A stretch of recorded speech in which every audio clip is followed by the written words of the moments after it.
truth is the most convincing story that maps onto reality, and that's why the central narrative is falling apart. Right now in the United States, people should not be walking around with masks. We must see the central narrative for the fiction that it is. We are Americans. While elections are sometimes messy, this was a secure election. The founders began the fight for human liberty and self-governance, and it's up to us to finish the job. I'll tell you what, we are in a truth emergency right now. This is the end game.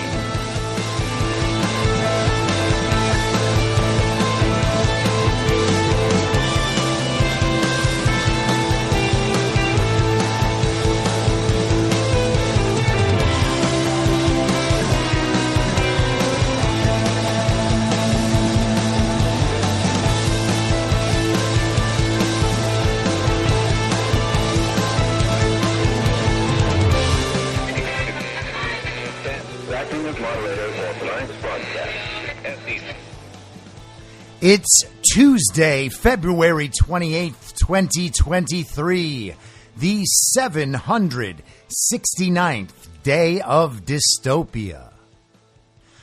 I'm your moderator, Chris Paul. Let's be reasonable. A warm welcome and hello to all of you listening to the podcast on the day of its release. The only way to do that is by becoming a paid subscriber at imyourmoderator.substack.com.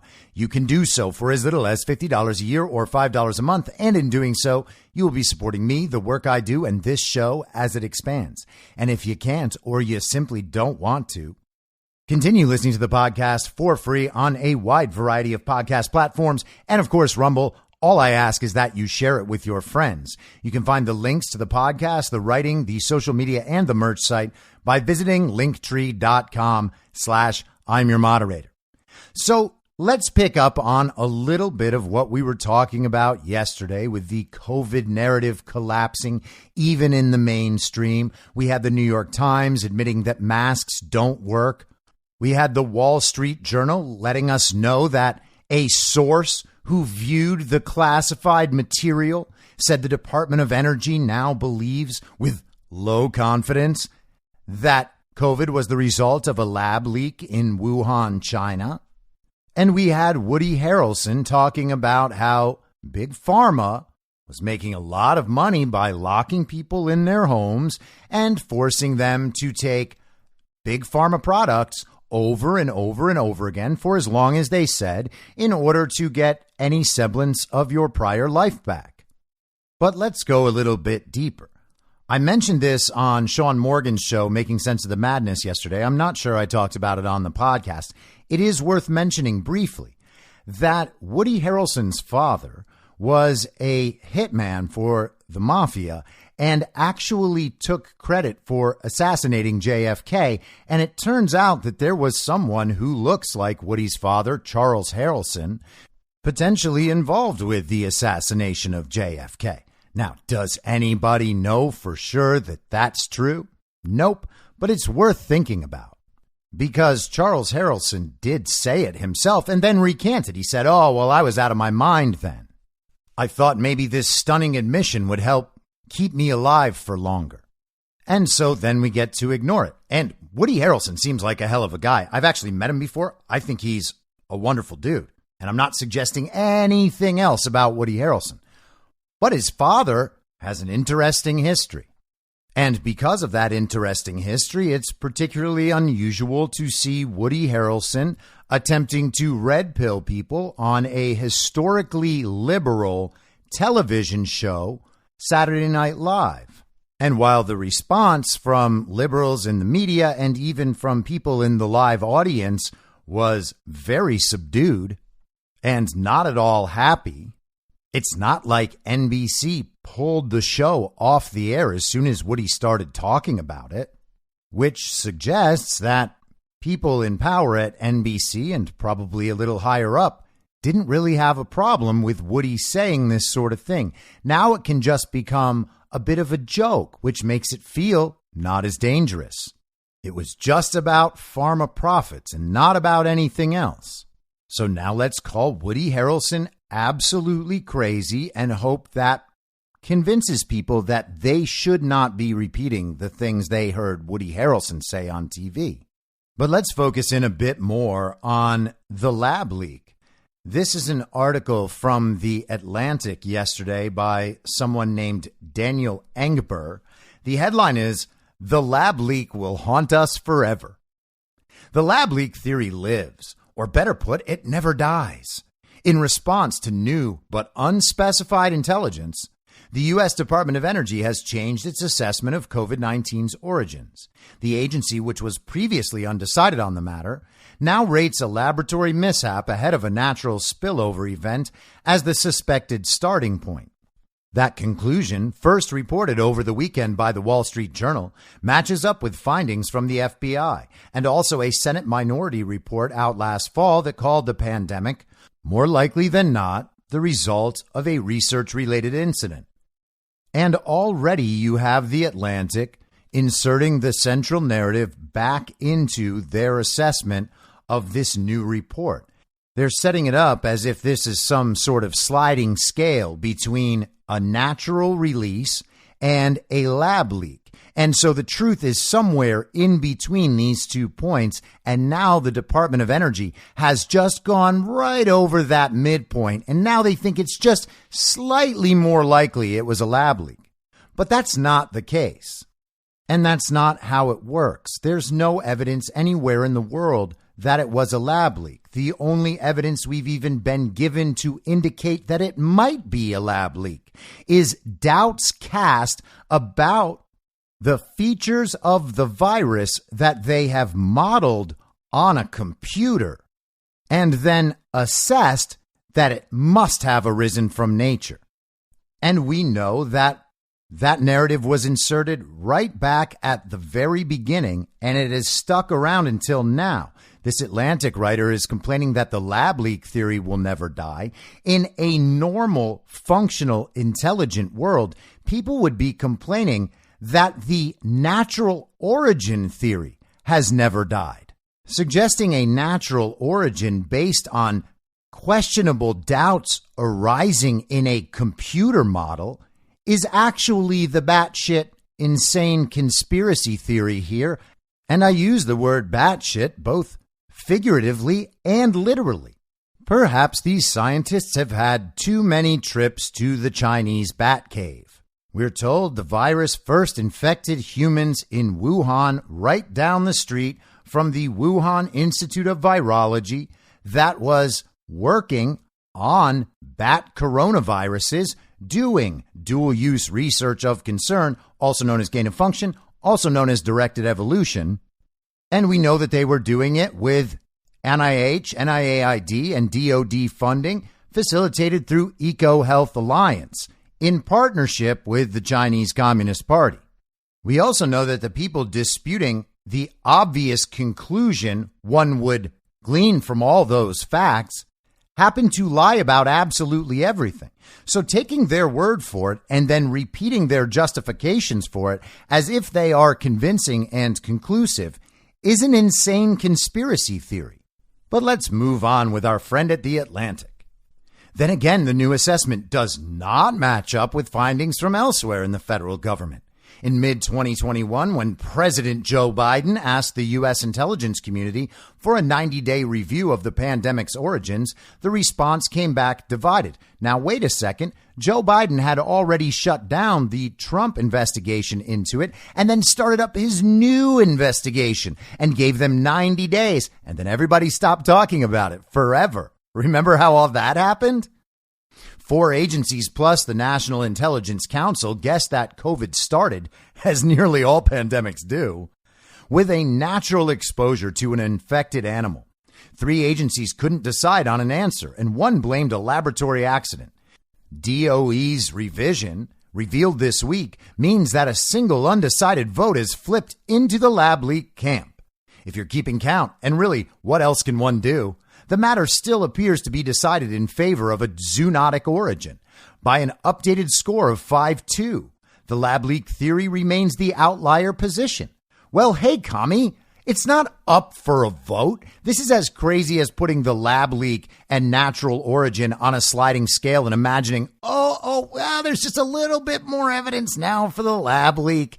But it's still a toss-up. I guess we'd better see how many agencies vote each way. That's not science, commie. I mean, what are you guys doing at this point? Are we done? No, we're not done. None of these assessments carries much conviction. Only one from the FBI was made with moderate confidence, and the rest are rated low, as in, we're not so sure. This lack of confidence, as compared with the overbearing certainty of the scientists and journalists who rejected the possibility of a lab leak in 2020, will now be fodder for what could be months of congressional hearings as House Republicans pursue evidence of a possible cover-up. And naturally, cover-up is in scare quotes so that you know that's what crazy people believe about things. In real life, there are never any cover-ups. But still, Donald Trump obstructed Mueller's investigation, and that's why they never found Russian collusion. Don't you know? Only bad people do cover-ups, duh. But for all the Sturm und Drang that's sure to come, the fundamental state of knowledge on COVID's origins remains more or less unchanged from where it was a year ago. The story of a market origin matches up with recent history and an array of well-established facts. But the lab leak theory also fits in certain ways, and at least for now, it cannot be ruled out. Putting all of this another way, and then the author of this article in the very prestigious Atlantic magazine uses keyboard punctuation figures to create a shrug emoji, like this was an AOL chat board in 1994. That's not to say it's a toss-up. All of the agencies agree, for instance, that SARS-CoV-2 was not devised on purpose as a weapon. Well, hey, buddy, the agencies telling us that doesn't make it so. Isn't that crazy? Isn't it crazy that that's not proof of anything and the Atlantic thinks it's conclusive proof of everything? They believe whatever the agencies say. It's almost like the same people who are running the agencies are also telling news outlets like the Atlantic what to say. And several bits of evidence have come to light since Biden ordered his review, most notably a careful plot of early cases from Wuhan, China, that stamps the city's Huanan market complex as the outbreak's epicenter. Okay, again, doesn't matter what the epicenter is. Many scientists with relevant knowledge believe that COVID started in that market, but their certainty can waver. In that sense, the consensus on COVID's origins feels somewhat different from the one on humans' role in global warming, though the two have been pointedly compared. Climate experts almost all agree, and they also feel quite sure of their position. And I guess that's the same as factual evidence. It is incredible. Once you have infiltrated the communist mindset thoroughly enough in a society that people come to believe things are true and not true based on who says these things and how many people agree. That's not where truth comes from, commies. That's like believing that babies are delivered by storks. The central ambiguity, such as it is, of COVID's origin remains intact and perched atop a pair of improbable seeming coincidences. One concerns the Huanan market, and the other has to do with the Wuhan Institute of Virology, where Chinese researchers have specialized in the study of bat coronaviruses. If COVID really started in the lab, one position holds, then it would have to be a pretty amazing coincidence that so many of the earliest infections happen to emerge in and around a venue for the sale of live wild animals, which happens to be the exact sort of place where the first SARS coronavirus pandemic may have started 20 years ago. Oh, wait. So you don't know where that one started either, but since it may have started in a wet market, that makes it more likely that this one did too? Do you see why I call these people child brains? Hey, there's this one thing I don't know that's supported by another thing I don't know, and therefore they both support each other, making both of them more likely true. But also, If COVID really started in a live animal market, then it would have to be a similarly amazing coincidence that the market in question happened to be across the river from the laboratory of the world's leading bat coronavirus researcher, which happened to be running experiments that could, in theory, make coronaviruses more dangerous. And so I guess those two amazing coincidences are just on par with one another. One might argue over which of these coincidences is really more surprising. Indeed, that's been the major substance of this debate since 2020, and the source of endless rancor. In theory, further studies and investigations would help resolve some of this uncertainty, but these may never end up happening. A formal inquiry into the pandemic's origin set up by the World Health Organization had intended to revisit its claim from early 2021 that a laboratory source was extremely unlikely. That project has now been shelved in the face of Chinese opposition, and the Wuhan Institute of Virology has long since stopped responding to requests for information from its U.S.-based research partners and the NIH, according to an Inspector General's report from the Department of Health and Human Services. In the meantime, the smattering of facts that have been introduced into the lab leak debates over the past 2 years have been, at times, maddeningly opaque, like the unnamed new intelligence that swayed the Department of Energy. For the record, the New York Times reports that each of the agencies investigating the pandemic's origin had access to this same intelligence. Only DOE changed its assessment to favor the lab leak explanation as a result. We're told that certain fresh and classified information has changed the minds of some, but just some, anonymous analysts who now believe, with limited assurance, that a laboratory origin is most likely. Well, great, I guess that settles it. When more specific information does crop up, it tends to vary in the telling over time, or else it's promptly pulverized by its partisan opponents.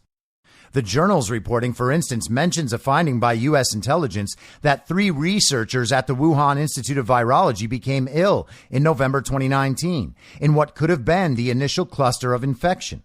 But how much is really known about those sickened scientists? The specifics vary with the source. In one telling, a researcher's wife was sickened too and died from the infection. Another adds the seemingly important fact that the researchers were, quote, connected with gain-of-function research on coronaviruses, end quote. But the unnamed current and former officials who pass along this sort of information can't even seem to settle on its credibility. Or consider the reporting published last October by ProPublica and Vanity Fair on a flurry of Chinese Communist Party communications from the fall of 2019. These were interpreted by the Senate researcher Toy Reed to mean that the Wuhan Institute of Virology had undergone a major biosafety crisis that November, just when the COVID outbreak would have been emerging. Critics ridiculed the story, calling it a train wreck premised on a bad translation. In response, ProPublica asked 3 more translators to verify Reed's reading, who apparently, quote, all agreed that his version was a plausible way to represent the passage, end quote, and that the wording was ambiguous. Maybe this is just what happens when you're trapped inside an information vacuum. Any scrap of data that happens to float by will push you off in new directions.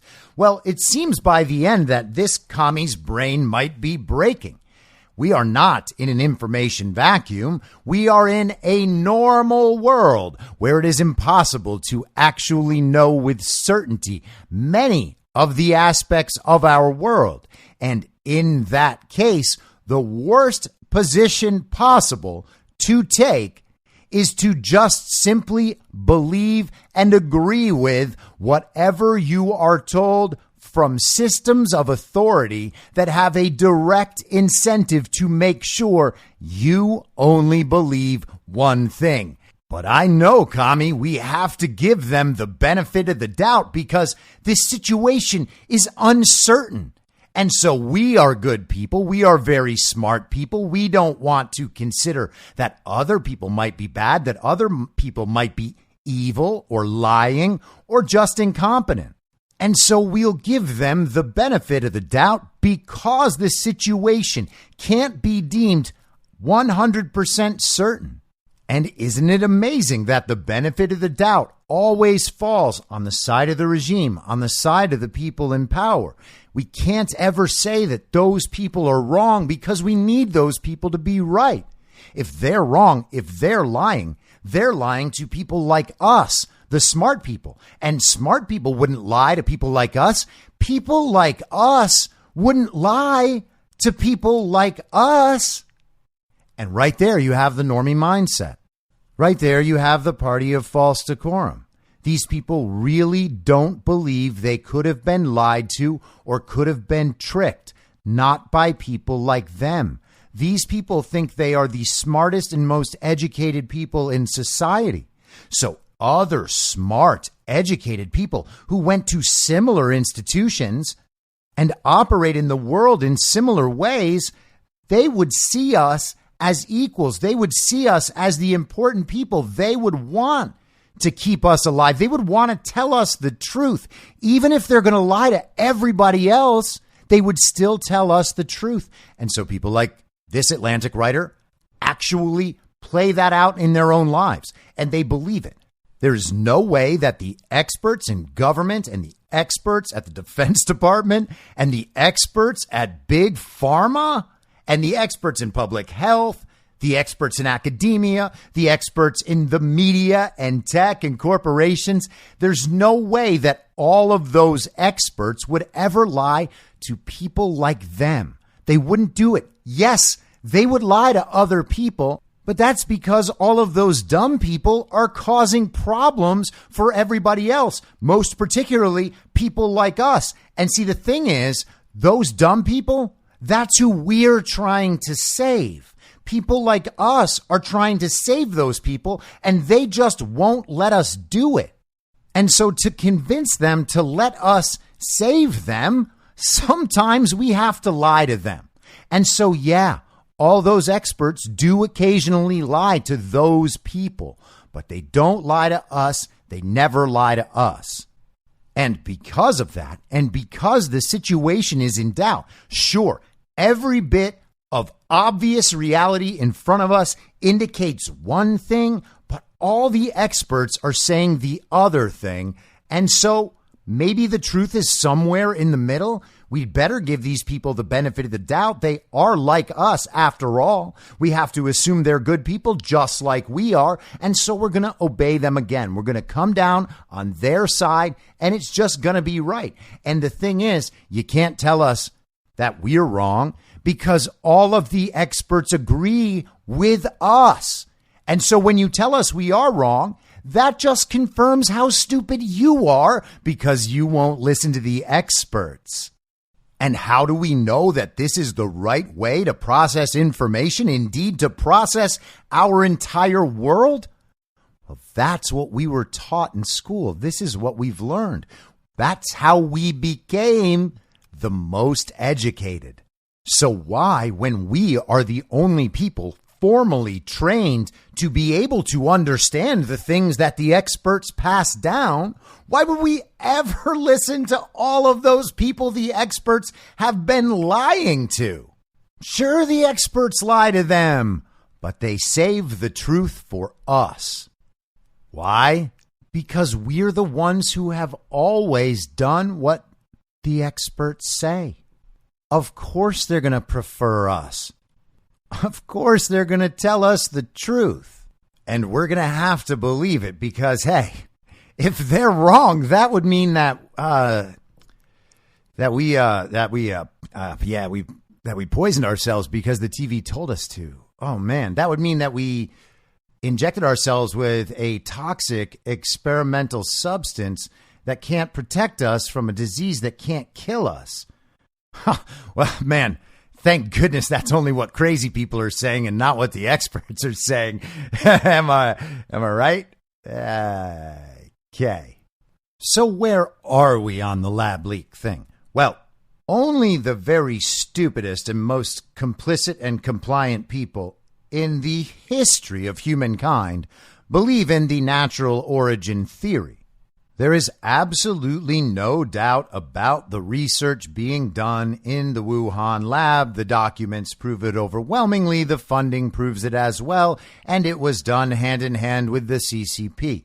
So the pandemic, in quotes, originated, in quotes, from something at the Wuhan Institute of Virology, we're told. They were certainly doing the work there, and to the extent that there was an origin of the pandemic where the virus first got out there, that would be Wuhan, China. But we don't know that the virus actually started in Wuhan, China. It could have been developed somewhere else and then taken to China. And the likely suspect has always been Ukraine. And this was more widely discussed a year ago, but I have a feeling it's going to come back around real soon.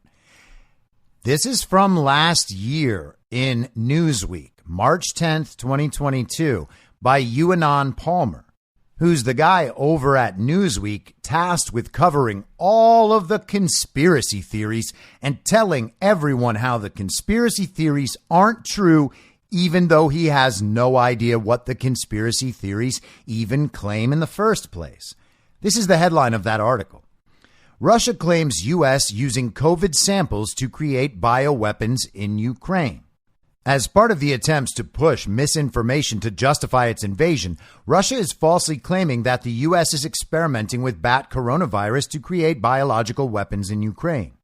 Russia's armed forces claimed, without evidence, to have found proof that the Pentagon has been financing biological studies in the Eastern European country in order to carry out the, quote, covert spread of deadly pathogens, end quote.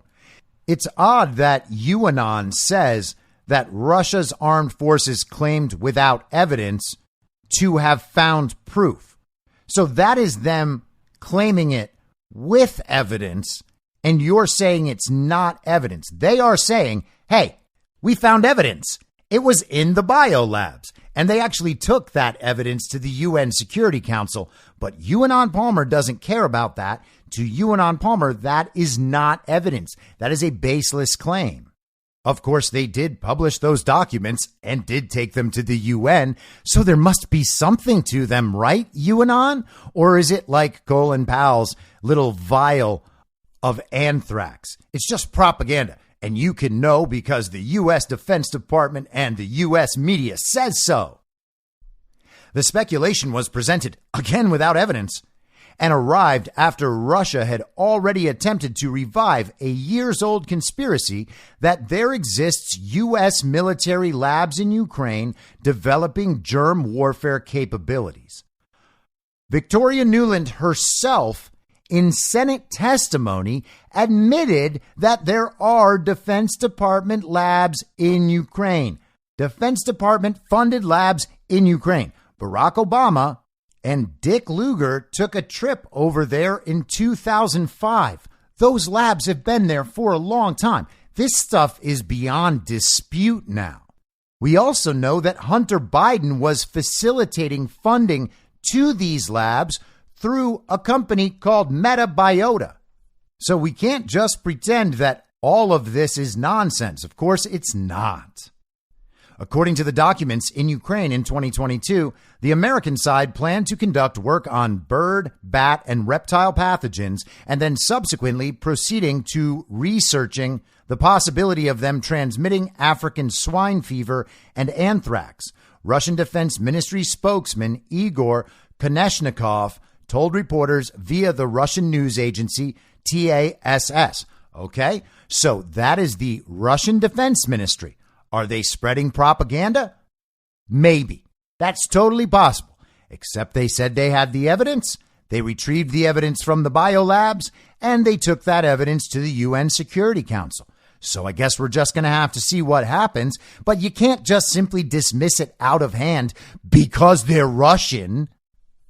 And that's what we're being told to do. Anything that Russia says is Russian propaganda. Anything the United States says in opposition to Russia is therefore true. It doesn't matter how things really are going in Ukraine or anything else we could ever possibly know about Ukraine. Like they told us the Nazis there are fake? Okay. Well, hey, US, you say the Nazis are fake. Why are there countless articles over the year describing how the US has been funding and training those Nazis? Why does the Nazi presence there go all the way back to World War II and probably even a lot farther? I'm just joshing you, commie. Of course it's wrong because Russia said it. I forgot how smart and educated you are.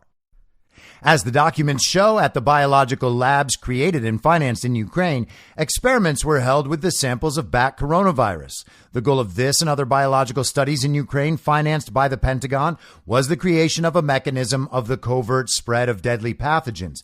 In fact, that same evidence released by Russia claimed that those labs were studying the migratory patterns of birds and studying how to tailor or customize viruses to go after people of Slavic ethnicity. And then the birds were going to be laden with the pathogen, and then the birds were going to fly their migratory pattern, infecting Russia. That's the claim from the Russian side, believe it or not. But the thing is, that is evidence they may well have. And it fits with other evidence that we have. And it fits with an agenda that we know already to be true. We can see how the U.S. has operated relative to Russia over this last year and understand beyond question that this is absolutely something that could have happened. And the article goes on with quotes from illegitimate Biden regime officials repeating the central narrative, saying that Russia is a liar and there's no way any of this is true.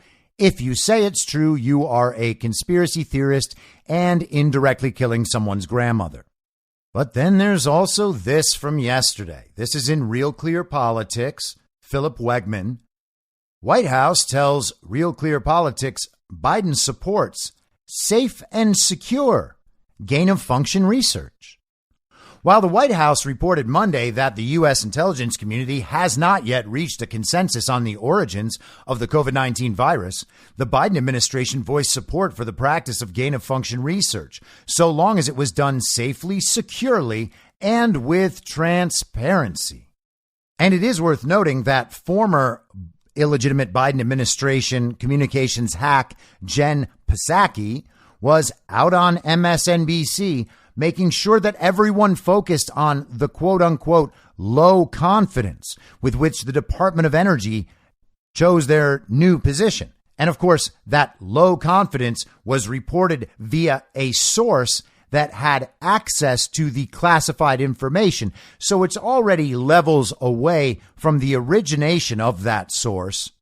But we are supposed to take the quote low confidence as meaning probably not true. And that is absolutely bananas. So while deflecting on the origin of COVID, the illegitimate administration is now voicing support for the practice of gain-of-function research, so long as it's done in a safe, secure, and transparent manner. Don't you feel better now? So they are going to do research to weaponize viruses in order to cure them. Don't worry. In order to cure them and create vaccines for them, they need to enhance these viruses. They need to make them more deadly or more transmissible. That's what gain of function is. They call it dual use research of concern because while what they're doing is creating a bioweapon, if you want to use it as a bioweapon, they can claim to say it's all defensive because it helps them develop vaccines. See, those are the two dual uses. And again, you just give them the benefit of the doubt when they say they're doing it for defense instead of doing it to create bioweapons. It's the benefit of the doubt always. As complicated as it is complex, such research generally refers to the intentional manipulation of viruses to make them more transmissible and therefore more dangerous in order to study them. Critics argue the risks outweigh any potential reward if this kind of research goes wrong. And Wegman actually misses the fact that it also includes making them more virulent. The transmissibility is not the only way they make these viruses more dangerous. Congressional Republicans, led by Senators Marco Rubio, Tom Cotton, and Rand Paul, say that the coronavirus likely leaked from a Chinese research facility in Wuhan that was engaging in that kind of research and have called for a moratorium on federal funding to any university or organizations conducting gain-of-function studies. When Real Clear Politics asked Monday if President Biden thought gain of function was prudent, John Kirby, the president's National Security Council spokesman, replied that he did. He believes that it's important to help prevent future pandemics, which means he understands that there has to be legitimate scientific research into the sources or potential sources of pandemics so that we understand it, so that we can prevent them, and we prevent them from happening, obviously. Kirby said before adding that the president believed any such research, quote, must be done in a safe and secure manner and as transparent as possible to the rest of the world. So none of that was a justification for what they are doing. He's just simply restating the claim that they need to do this very dangerous research in order to prevent pandemics, even though this very dangerous research is what causes pandemics. You see, once you've put all that effort into preventing pandemics through the use of pharmaceutical products, well, then you need to actually have pandemics in order to use those pharmaceutical products to prevent them. And if that sounds crazy to you, okay, it does sound a little crazy, but not after you give them the benefit of the doubt. Then you're like, oh yeah, well, we're told that pandemics could have a natural origin. And so assuming that there will be another natural pandemic in the future, well, then we need to bioengineer pandemics in order to prevent them in case the pandemic that emerges naturally in the future matches up exactly with the research we've already done on the viruses that we create and make more transmissible and more deadly. You got it? And if you don't believe that, well, then you're a bad person for not giving the experts the benefit of the doubt as they deserve, because they are experts, because they're the most educated, because they're the smartest, because if you're the best educated and the smartest, you're obviously one of the best people in the entire world. So you're morally good. And, you know, people like that would never lie. Therefore, they aren't lying. Therefore, if you don't give them the benefit of the doubt, you're evil and probably trying to kill someone's grandmother. And to cap off our little celebration of the collapse of the COVID narrative, let's just touch on this for 1 second. This is from the New York Post yesterday by Marty Makary. 10 myths told by COVID experts and now debunked. Number 1 is natural immunity offers little protection compared to vaccinated immunity. That is a myth. That was wrong. That's been debunked. Number 2, masks prevent COVID transmission. Number 3, school closures reduce COVID transmission. Number 4, myocarditis from the vaccine is less common than from the infection. Also, totally, obviously false. Number 5, young people benefit from a vaccine booster. No, they don't benefit from vaccines at all. In fact, vaccines are only harmful to young people, which should make absolutely everyone concerned about the fact that young people are forced to be vaccinated with so many things. Number 6, vaccine mandates increased vaccination rates. Isn't that crazy? The mandates, the segregation, all the shame, none of it worked at all. Misinformation number 7, COVID originating from the Wuhan lab is a conspiracy theory. No, it sure isn't. Number 8, it was important to get the second vaccine dose 3 or 4 weeks after the first dose. Number 9, data on the bivalent vaccine is crystal clear. That's what Ashish Jha said, Biden's COVID advisor, trying to pretend that the bivalent vaccine is good and necessary, that it is safe and effective, when of course it is none of those. And misinformation number 10, 1 in 5 people get long COVID. Absolutely none of those things are true. It is easy to see why each and every one of those things was included in the central narrative, because it furthers the ideas we were originally given about COVID, that it is very dangerous, it is very deadly, it's totally, absolutely real for as long as we say it is. It's imperative that no one ever get COVID because it could affect you for the rest of your life.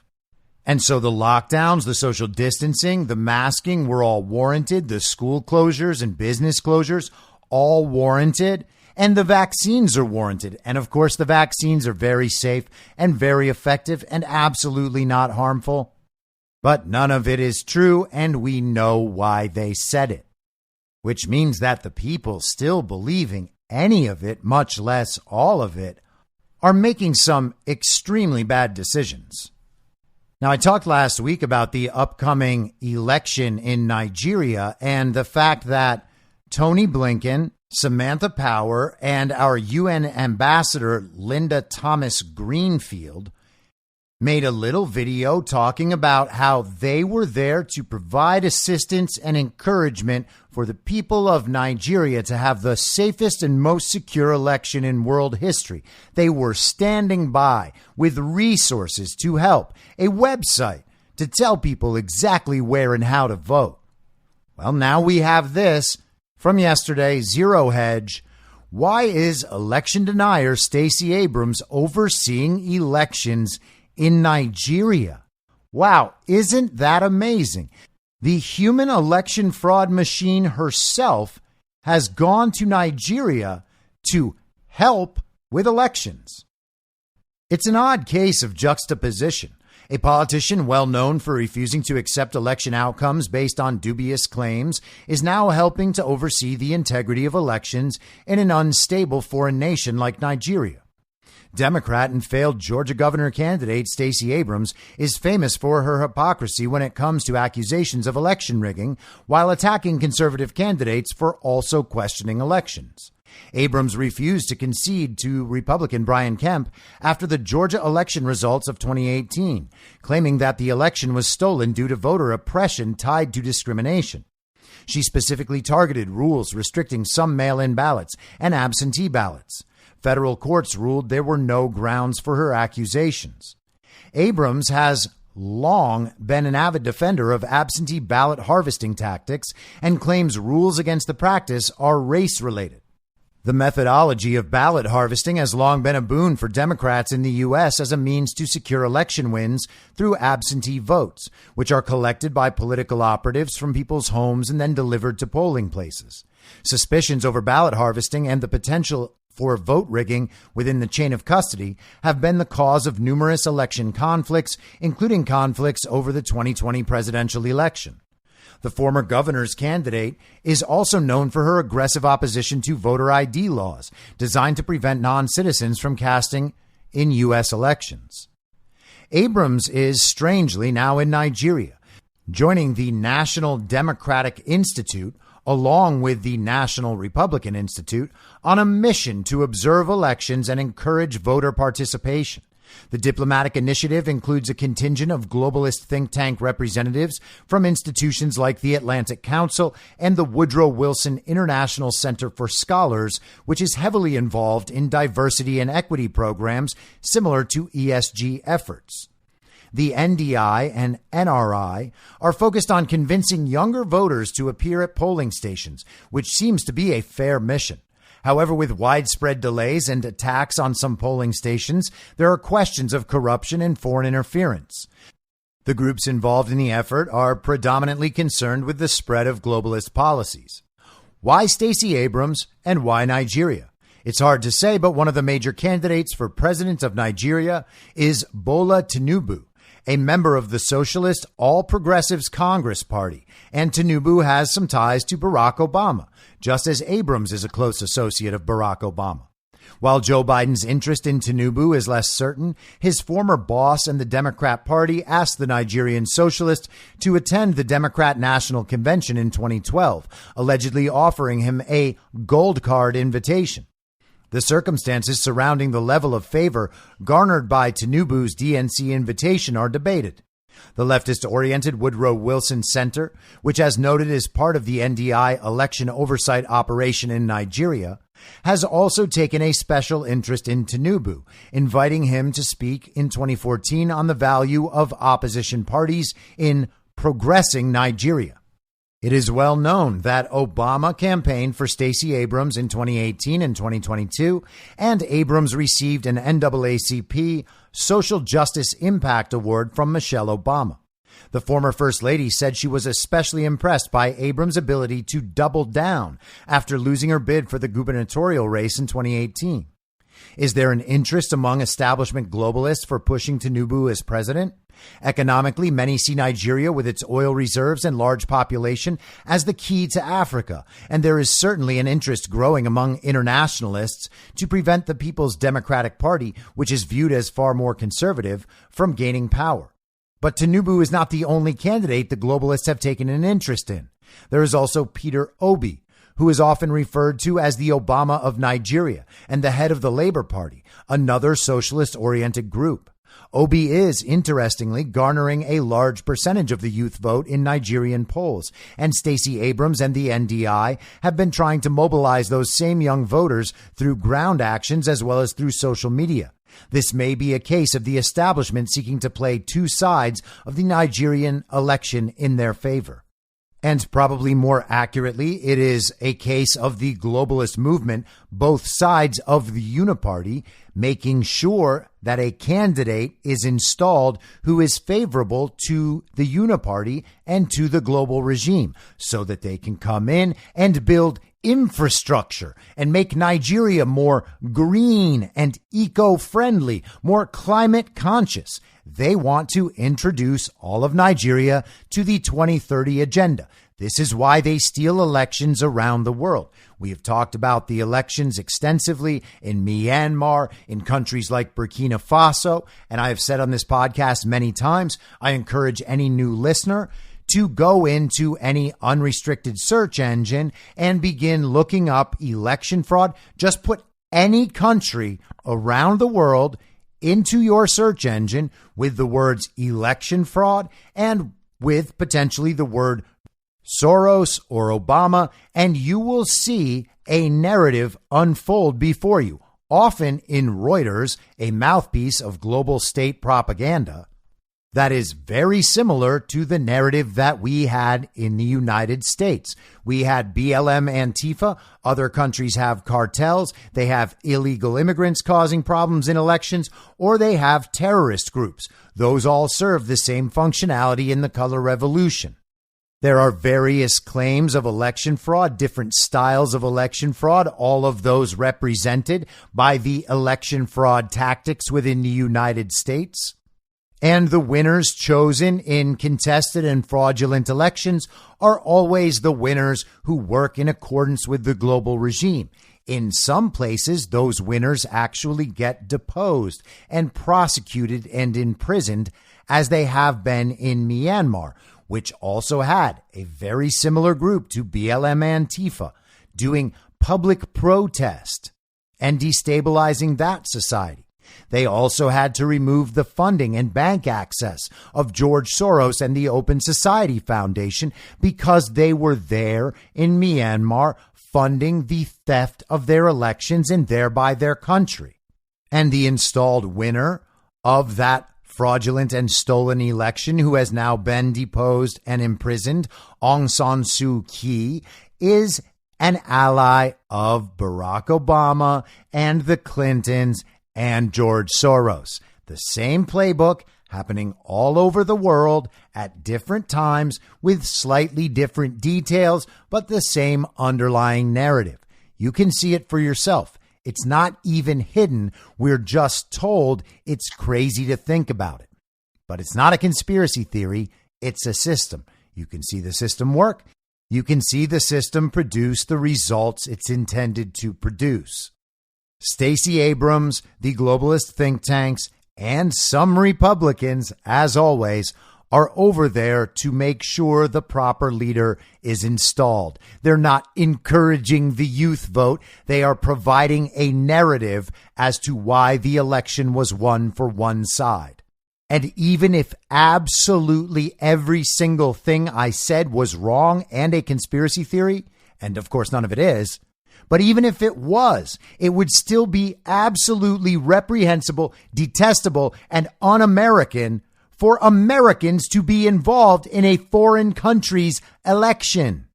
That is none of our business. That is foreign interference in an election. The same people who united with foreigners to interfere in our elections. Isn't it amazing how it all just fits together, but is still called a conspiracy theory by the heavily vaccinated? Now, finally, last summer, I covered on this podcast a story from the New York Times about where illegal immigrants were being sent around the country and being housed and employed. And some of the stories centered around an illegal immigrant community in Portland, Maine. It was a really interesting article, albeit a limited hangout and cover up on some level, but interesting nonetheless in the way that it laid out the distribution of illegal aliens throughout the country. And now the New York Times has added a similar article that talks about another part of this system. This was published over the weekend. The headline is, "Alone and Exploited. Migrant Children Work Brutal Jobs Across the U.S." Isn't that incredible? We were told it was racist to object to these children being brought into the United States. We were told that their parents were just seeking a better life, and that's why they're all here. And now we're being told that migrant children are involved in child labor in the United States? It can't be. It was almost midnight in Grand Rapids, Michigan, but inside the factory, everything was bright. A conveyor belt carried bags of Cheerios past a cluster of young workers. One was 15 years old, Carolina Yock, who came to the United States on her own last year to live with a relative she had never met. Yep, she just up and left her country. About every 10 seconds, she stuffed a sealed plastic bag of cereal into a passing yellow carton. It could be dangerous work with fast-moving pulleys and gears that had torn off fingers and ripped open a woman's scalp. The factory was full of underage workers like Carolina, who had crossed the southern border by themselves and were now spending late hours bent over hazardous machinery in violation of child labor laws. At a Cheerios factory? What? That's a big corporation. How in the world could General Mills be violating child labor laws? That sounds like something only MAGA extremists would do. I mean, we get blamed for everything. It's got to be us doing it, right? You also got to love how the New York Times has made it known twice already in this article that she crossed the border by herself. And I'm sure the cartels and other migrants were very sweet to this 15-year-old girl as she crossed. I'm sure she made it in one piece and that her soul has not been destroyed on the journey. At nearby plants, other children were tending giant ovens to make Chewy and Nature Valley granola bars and packing bags of Lucky Charms and Cheetos, all of them working for the processing giant Hearthside Food Solutions, which would ship these products around the country. "Sometimes I get tired and feel sick," Carolina said after a shift in November. Her stomach often hurt, and she was unsure if that was because of the lack of sleep, the stress from the incessant roar of the machines, or the worries she had for herself and her family in Guatemala. "But I'm getting used to it," she says. And hey, November? Well, that's 4 months ago. Why did the New York Times wait this long to report this blatant violation of human rights? These workers are part of a new economy of exploitation. Migrant children who have been coming into the United States without their parents in record numbers are ending up in some of the most punishing jobs in the country, a New York Times investigation found. This shadow workforce extends across industries in every state, flouting child labor laws that have been in place for nearly a century. 12-year-old roofers in Florida and Tennessee, underage slaughterhouse workers in Delaware, Mississippi, and North Carolina, children sawing planks of wood on overnight shifts in South Dakota. Largely from Central America, the children are driven by economic desperation that was worsened by the pandemic. This labor force has been slowly growing for almost a decade, but it has exploded since 2021, while the systems meant to protect children have broken down. Oh, since 2021? You mean when Biden opened the southern border and started bringing in millions upon millions of illegal aliens, many of them children who were exploited before they get here, and then, of course, after they get here? I can just hear AOC screaming now, "Oh my goodness, children in cages, Donald Trump did it. No, commies, you did it. That's what you do. It's a slave trade on the southern border, as I've said for a very, very long time.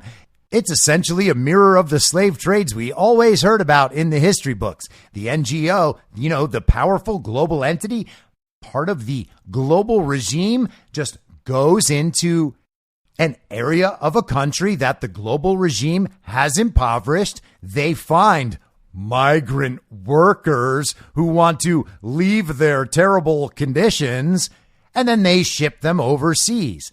And once they arrive somewhere in Central America, they're handed off to the cartels who transport them across our southern border, hand them off to other NGOs, and then they are distributed around the country where they are exploited for their political power and their labor. Hey, friends, that's a slave trade. Oh, but I know they're given housing and medical care, not like those slaves that we read about in the history books. Wait, did they have their own houses and just come to work on the plantations by choice? Oh, no. They were housed on the plantations. That's right. And so if they were hurt, would they be treated on the plantation? Well, if they were hurt like a little bit, if they were hurt a lot, then they would have to be treated somewhere else. But were they really taken somewhere else to be treated? I mean, maybe sometimes. Who was paying for that? Oh, it'd be the slave owner. But I know this one is different because they're paid in money. And for sure, they're going to save that money and create a better life for themselves and their families back home. That's the critical difference. It's the money. But they're not exploited because of the money, you see? And sure, they would violate child labor laws, but they wouldn't violate other labor laws. They wouldn't make these people work ridiculously long hours for what might be referred to as slave wages, considering the jobs they're doing. You're right again, commie. Give them the benefit of the doubt. I'm crazy, and it's not a slave trade at the southern border. The Times spoke with more than 100 migrant child workers in 20 states who described jobs that were grinding them into exhaustion and fears that they had become trapped in circumstances they never could have imagined. The Times examination also drew on court and inspection records and interviews with hundreds of lawyers, social workers, educators, and law enforcement officials. Oh, they were very thorough. But hold on a second. 100 migrant child workers. Well, that's nice. Should we assume that there are only 100? No, of course not. That would be insane. And they're in 20 states.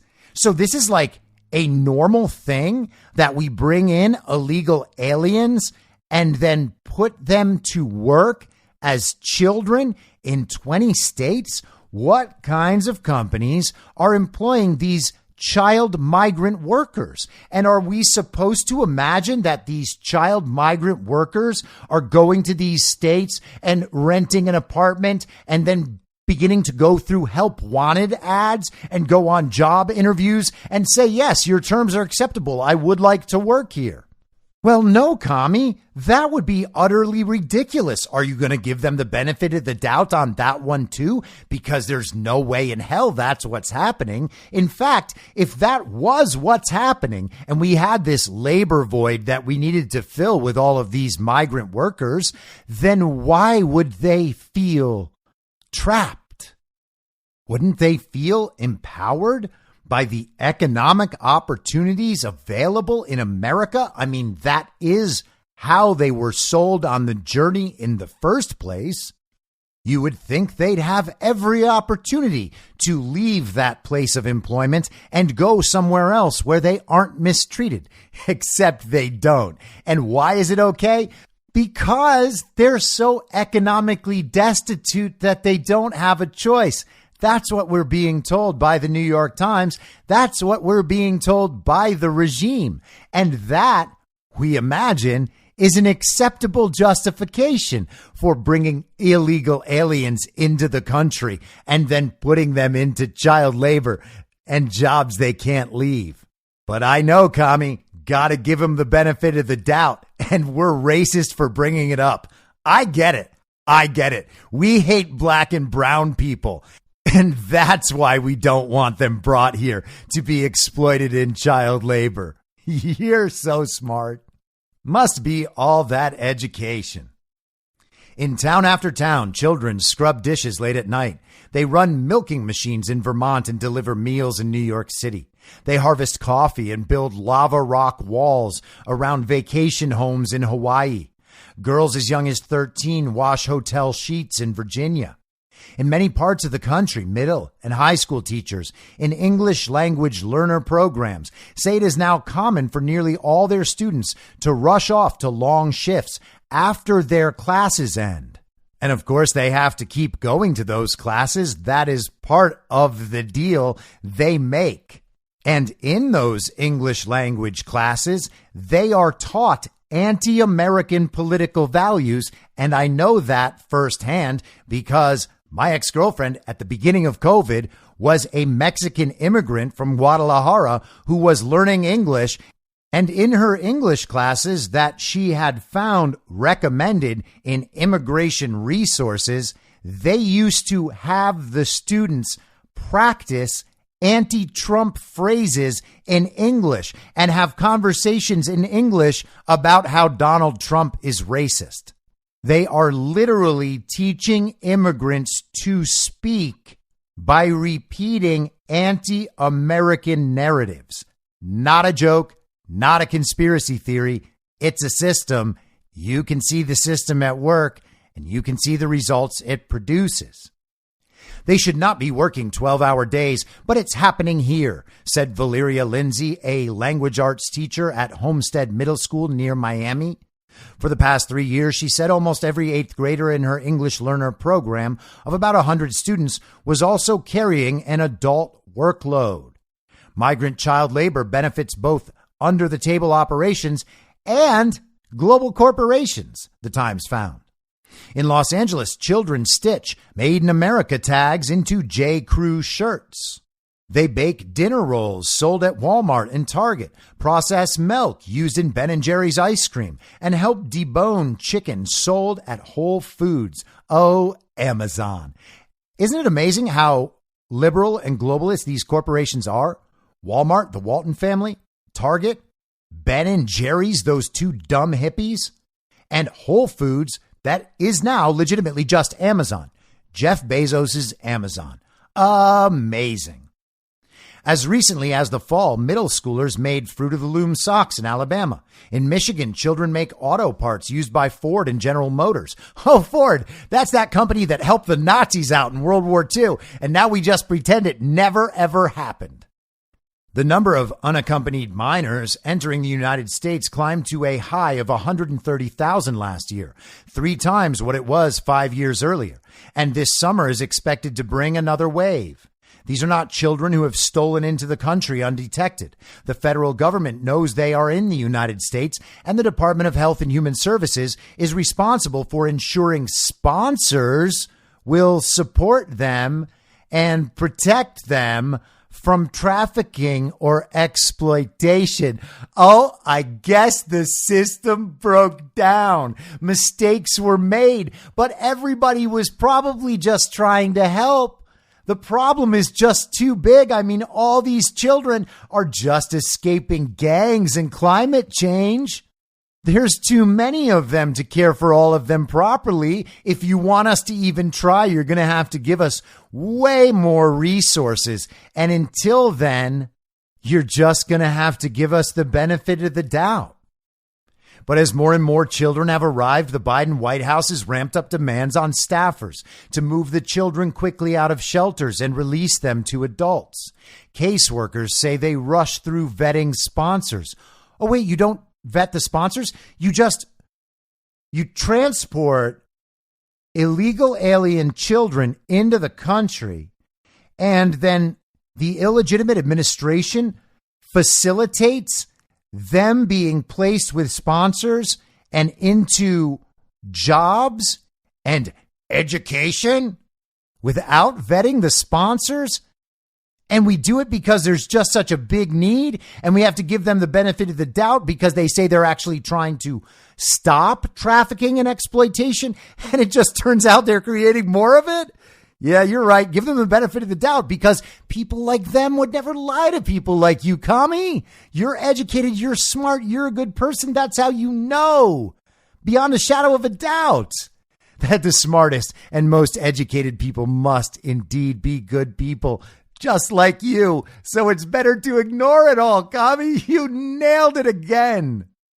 While HHS checks on all minors by calling them a month after they begin living with their sponsors, data obtained by the Times showed that over the last 2 years, the agency could not reach more than 85,000 children.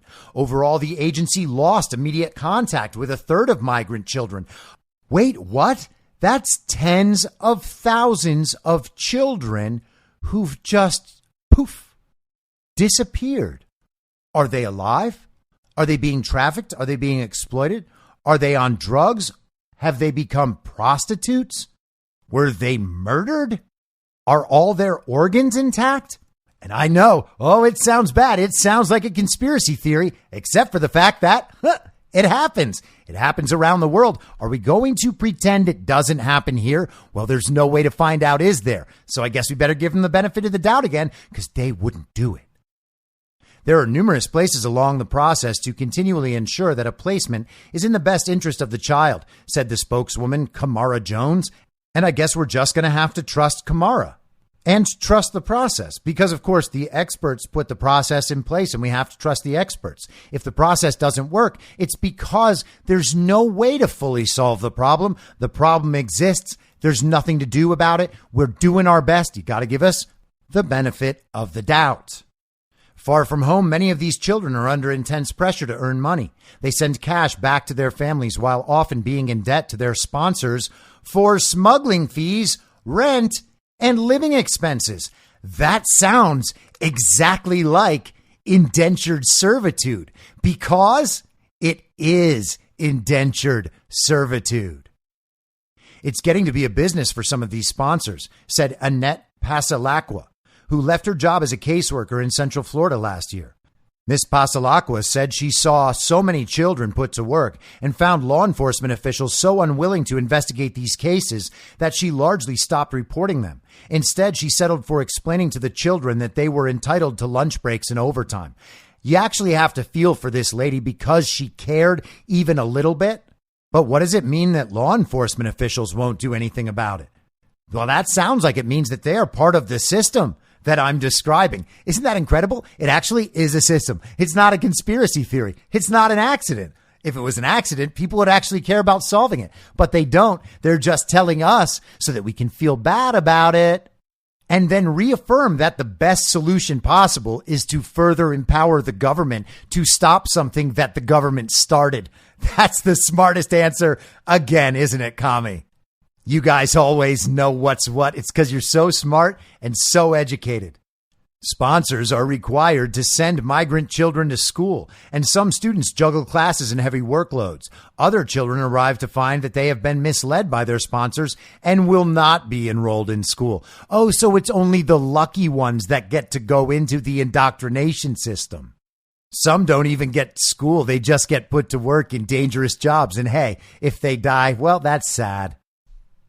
The federal government hires child welfare agencies to track some minors who are deemed to be at high risk. But caseworkers at those agencies said that HHS regularly ignored obvious signs of labor exploitation, a characterization the agency disputed. Yeah, and you got to give them the benefit of the doubt. They say, oh, I don't think that's entirely accurate. And we say, oh, yeah, you're right. It's not your fault. In interviews with more than 60 caseworkers, most independently estimated that about 2/3 of all unaccompanied migrant children end up working full time. See that, commies? It's your charity. You were being charitable by bringing them over in the first place and allowing them in and calling us racist. It's just that we didn't recognize it. But now we can see the bold wisdom of what you were encouraging the entire time. Good job, commies. Mask up.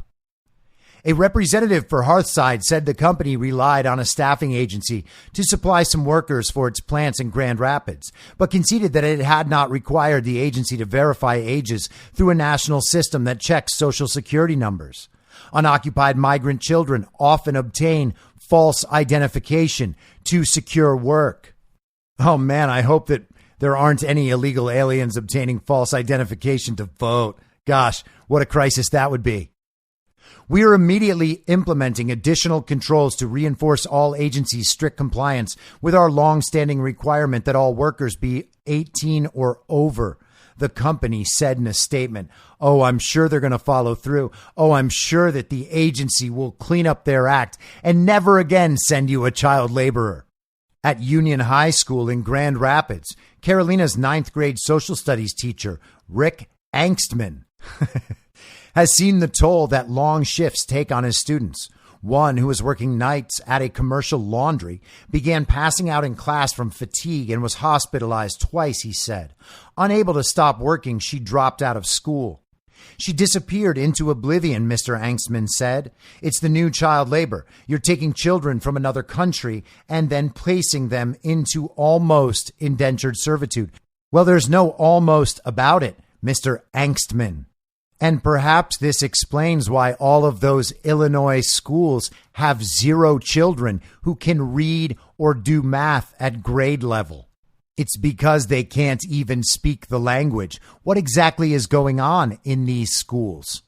Maybe we should ask the teachers union boss, Randy Weingarten, who was out on the steps of the Supreme Court today, literally screaming about the potential for the Supreme Court to tell the illegitimate administration that no, they can't just take taxpayer money and repay Democrat voters to cover their college debt. Why is a teachers union boss involved in a college debt issue in the first place? Oh, I know, commies. It's just because she cares so much. You got to give her the benefit of the doubt. She wants college debt repaid for everybody.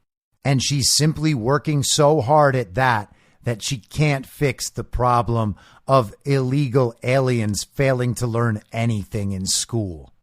Right again, commie. Give him the benefit of the doubt. We're the bad people.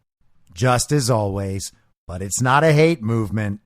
Even while the people doing it are supporting Nazis and owning slaves. Good call. I'll be back tomorrow at the same reasonable time on the same reasonable podcast network. I don't have a network. Masks and lockdowns don't work. They lied to you about a pandemic. And Joe Biden will never be president. In my mind, that's the end game. If you're listening to this episode for free, you can support me and support the show and the work I do by signing up for a paid subscription at imyourmoderator.substack.com. You can do so for as low as $50 a year or $5 a month. Comes out to under $0.25 per episode, and you'll blast right through the paywall for all of the writing. The merch store is www.cancelcouture.com, and you can find everything else by heading to Linktree. Linktree.com/imyourmoderator. And I'll see you soon out on the range.